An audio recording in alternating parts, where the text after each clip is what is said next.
Hello दोस्तों, आप सभी का स्वागत है अभय गुप्ता स्टेनो यूट्यूब चैनल पर। सबसे पहले मैं आप सभी लोगों को धन्यवाद देता हूं, क्योंकि इस चैनल पर 200 सदस्य पूरे हो चुके हैं। ऐसे ही आप लोग अपना सपोर्ट बनाए रखिए, जिससे कि मैं समय समय पर डिक्टेशन अपलोड करता रहूं। आज का डिक्टेशन बहुत ही महत्वपूर्ण है, जिसका शीर्षक है भारत के 3 और रत्न। इस डिक्टेशन को 80 से 85 शब्द प्रति मिनट से मैं बोलूँगा। आप सभी लोग इस डिक्टेशन को लिखेंगे, उसके बाद इसका ट्रांसक्राइब करेंगे और जो भी कठिन शब्द है उनके आउटलाइन आप दिए गए नंबर पर टेलीग्राम पर या व्हाट्सएप पर मैसेज करके पूछ सकते हैं। डिक्टेशन 10 सेकंड बाद स्टार्ट होगा।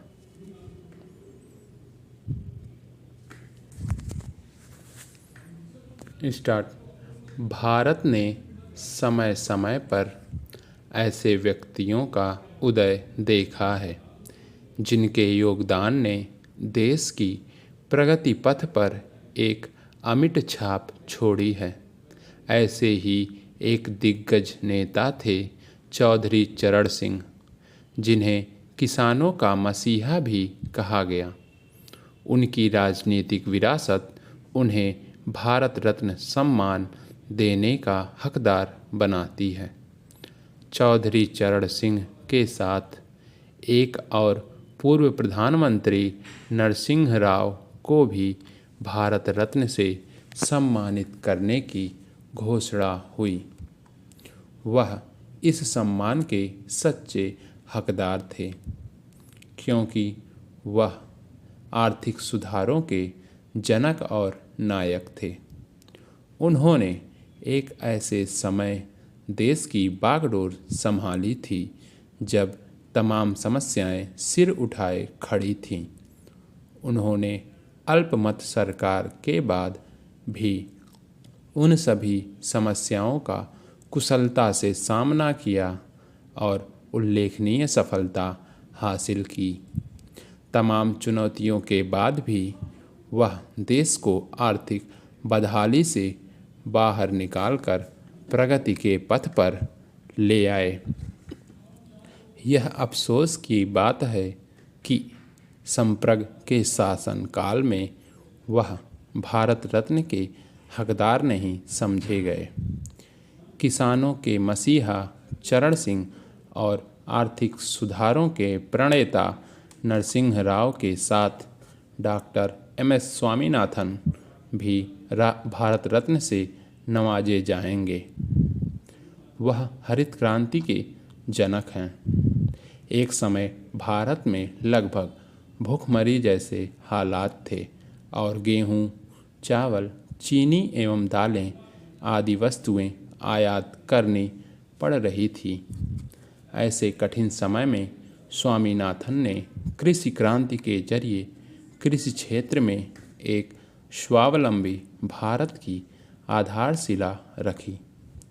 आज हम गेहूं, चावल, चीनी आदि के सबसे बड़े निर्यातकों में हैं और अपने देश के लगभग 80 करोड़ लोगों को मुफ्त राशन की व्यवस्था कर रहे हैं। यदि यह स्थिति बन सकी तो इसमें स्वामीनाथन का बहुत बड़ा योगदान है। वह सच्चे अर्थों में भारत के रत्न हैं। चौधरी चरण सिंह, नरसिंह राव और MS स्वामीनाथन के योगदान में यह बात समान है कि इन तीनों ने अपनी अपनी तरह से कमज़ोर तबकों का जीवन बदलने का काम किया। इन तीनों को भारत रत्न देने की मांग एक अरसे से हो रही थी। आखिरकार यह पूरी हुई।